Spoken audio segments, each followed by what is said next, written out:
Ayan guys, ang ating second batch na niluluto or iniihaw. So, ayan ang ating talong.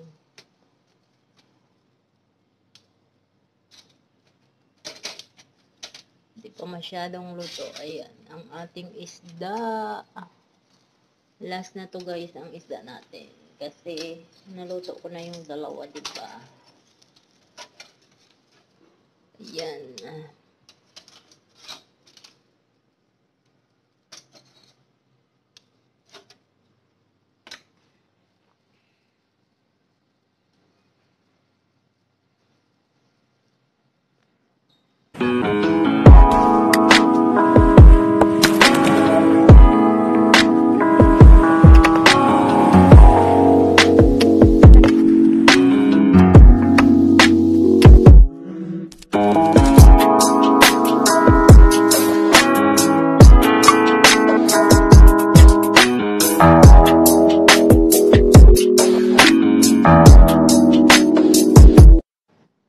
So, ito guys, yung ating gagawin. Mag-iihaw tayo dito.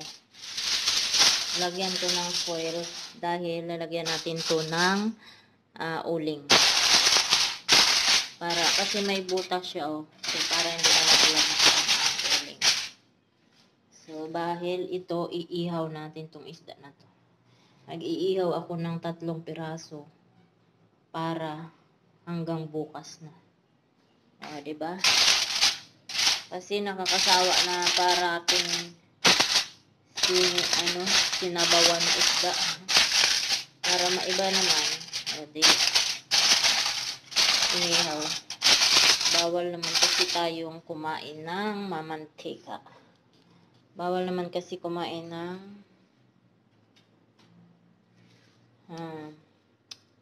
anong tawag dito? Ng pinirito. Kasi ng Sunday nagpirito ako, kumain ako. Nag-asim na naman ang sikmura ko. So, ayan. Gagawa muna ako ng uling, guys. Ay, magpabaga muna ako ng uling. Ayan, may uling tayo dito. Ayan, madaming uling. So, tanggalin ko muna yun. Guys, nagpa-apoy na tayo. So, pwede na yan. Patayin natin. Ilipat ko yan dito, guys. Diba? So, lipat natin at ipipil ang ating uling. Ayan. So, ayan. So, pwede na yan. Oops. Hindi alam ng amo kung may ginagawa ako ditong ganito. Alam nyo kasi hindi niya naman alam yung may ganito dito sa bahay niya. At saka, syempre, pinay tayo lahat gagawin. Kung paano tayo mabuhay. Charot. Kung paano tayo kumain. Maraming paraan tayong na ginagawa. Para lang makapag-ihaw. So, ayan. Syempre, alam nyo na, pag sa ibang bansa ang Pinay, marami ng diskarte. Nung nandoon nga ako sa Bahrain, napabili yung amo. Ang sabi niya daw sa akin, ang hindi niya daw alam at ang hindi niya, mayroong uling kasi dito. Hayaan na. Ang hindi niya daw akalain na magagawa ko, ay nagagawa ko daw. Kaya daw bilib na bilib siya sa akin. Kasi maparaan daw ako. So, ayan. Ayan na ang uling natin, guys. Kasi pag sa kawali ko, iba ang lasa, guys. Mas maganda talaga pag nasa uling. So, dagdagan natin to, guys. Ito ang uling natin. Binalik ko pa kasi. So, dagdagan natin yung uling natin. Ayan, ang lalaki. Ang lalaki, guys.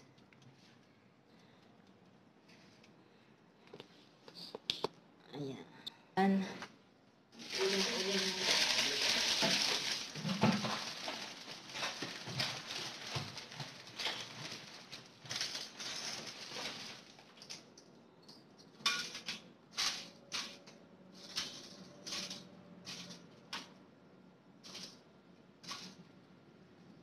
Tapos, ilagay natin ulit ito guys, yung ating ihaw.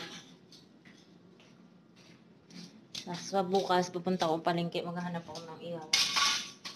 Mura lang naman to eh. Dito natin ito. Diba? Ganyan ang Pinay. So, isaing natin, isaing.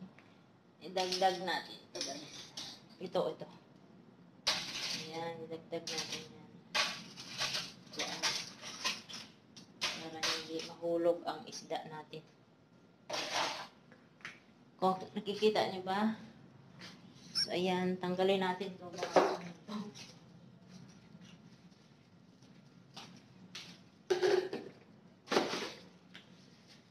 So, hayaan ko muna yan dyan guys kasi hindi pa naman na ano yung ating uling.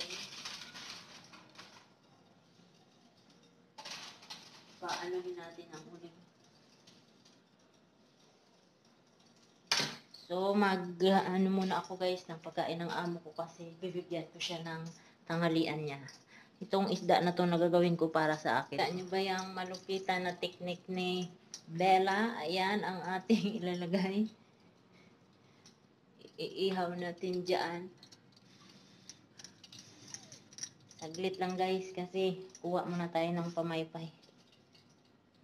So ayan na guys ang ating inihaw. Nilipat ko siya guys sa kawali kasi pag sa doon sa kaninang pinakita ko nabitak siya guys sa sobrang init. So hindi maganda pala yun. So dito ko na lang nilagay sa kawali at least may hawakan. O, diba? At saka, ilagyan lang natin ng oil. So, ayan, pwede na natin ilagay yung ating isda dito, guys. So, 2 piraso ang isda natin na iihaw.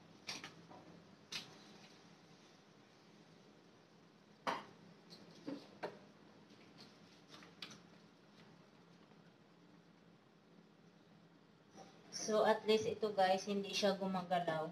Kasi nilagay ko ito. Ito ang ginamit ko guys. Hindi ko pwede mahawakan dahil mainit. At saka, tumatalsik yung uling dahil manipis siya. So, may tendency pag mainit, pumuputok-putok siya. So, kaya nilipat ko na lang siya dito. Kasi siyempre ito, matibay ko siya. Oh. At hindi pa ma-disgrasya dahil may hawakan, di ba? Hindi pa ako ma-disgrasya dahil siyempre pag mainit, hawakan mo. May hawakan. Hindi katulad nito, hindi mo mahawakan kahit maglagay ka pa ng pangsapin, mainit talaga.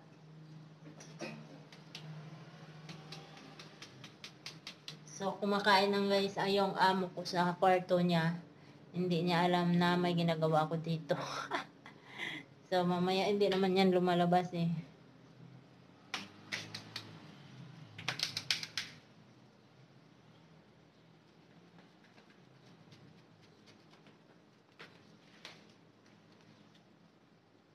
So, ayan ang ating inihaw. Hindi nyo nakikita ang baga, ang uling. Kasi konti lang.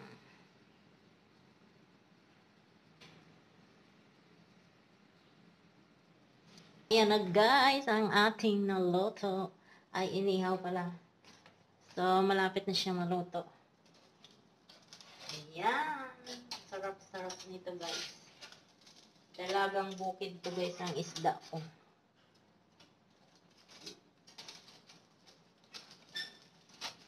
Ayan. Pwede na natin itong ikunin. So, kukuha lang ako ng lagayan ko guys.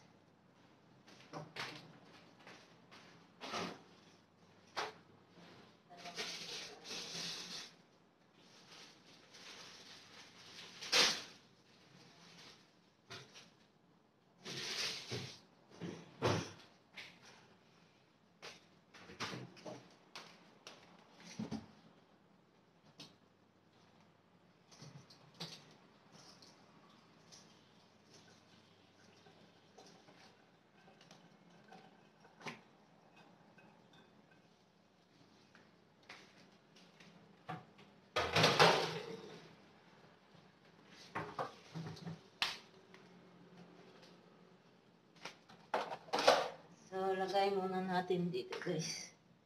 Ang ating niluluto, ang ating inihaw. Ayan. 2 peraso. So, meron pa tayong isa guys. Ayusin ko muna guys kasi medyo ano siya. Medyo tagilid eh. Ayan.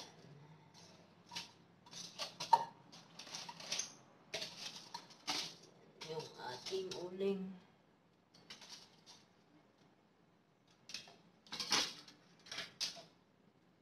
Hindi kasi flat ang ating ano. Flat na.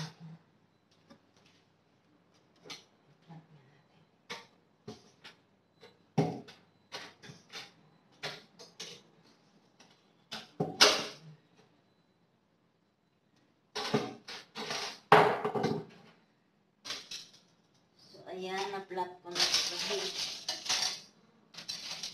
So, pwede na ulit natin ihawan. So, ilagay ko lang to kasi meron siya grills, anong tawag dyan. So, ayan.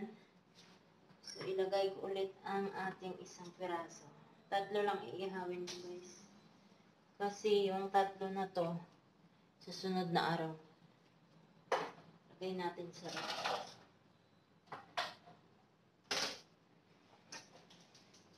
At syempre guys, mag-iihaw tayo ng talong. May talong ako naman.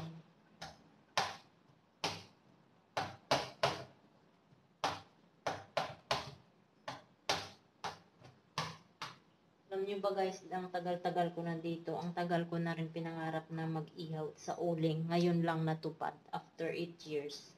Kasi alam nyo, lagi namang pinirito. So, naisipan ko. At nung naglinis ako ng cabinet or ng drawer, ay anong tawag dito? Ito. Yung ano dito sa amin. May nakita akong uling. So, ayan, napaisip ako na pwede pala akong mag-uling dito. So, kaya pinag-isipan ko to para makapag-ihaw lang talaga. So, ayan. Ayan ang ating inihaw, guys. Nakikita nyo ba? Ang sarap yan.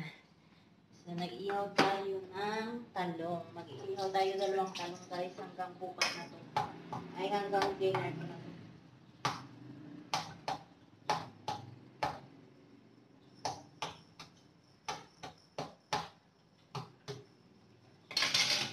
So, mag-ihaw-ihaw tayo dyan. So, hayaan muna natin yan dyan, guys. At ako'y kakain. Dahil 12:30 na. Hindi pa ako nakakain.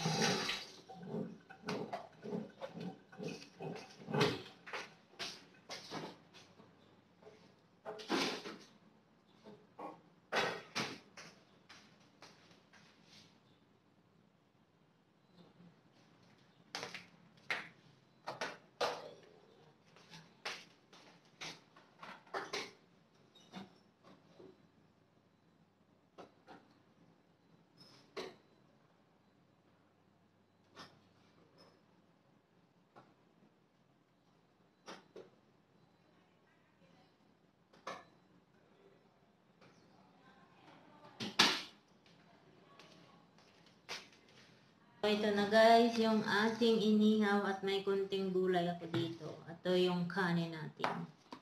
So ayan, nandun pa yung talong ko at saka yung isang isda. Mamaya ko na yun kainin sa dinner.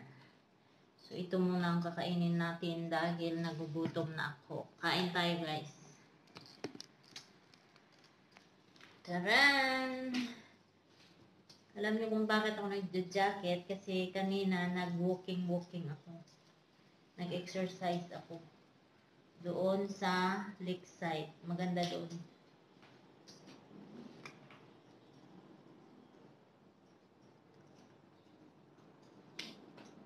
Masarap.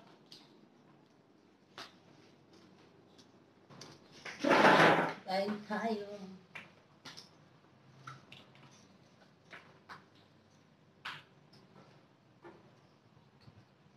Masarap tong dalagang bukid guys kasi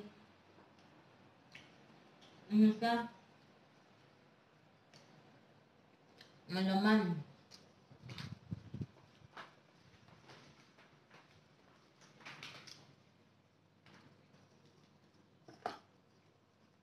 O di, may paraan na ako paano kung magluto ng ating ulam.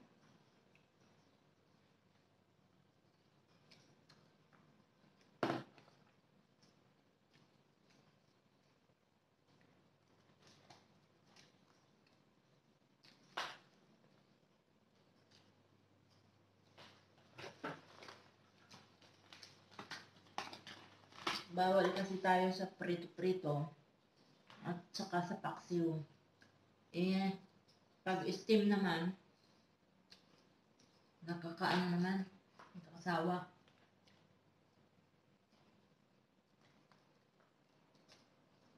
Kaya, gumawa tayo ng paraan.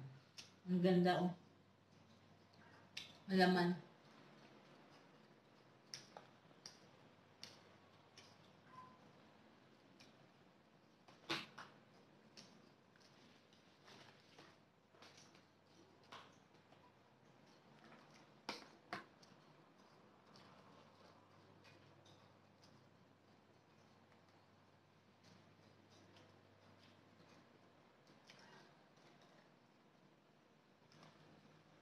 Pag nakauwi ako, magsasawa rin ako sa inihaw. Kasi siyempre, maraming isda na pwedeng mag-ihawin doon.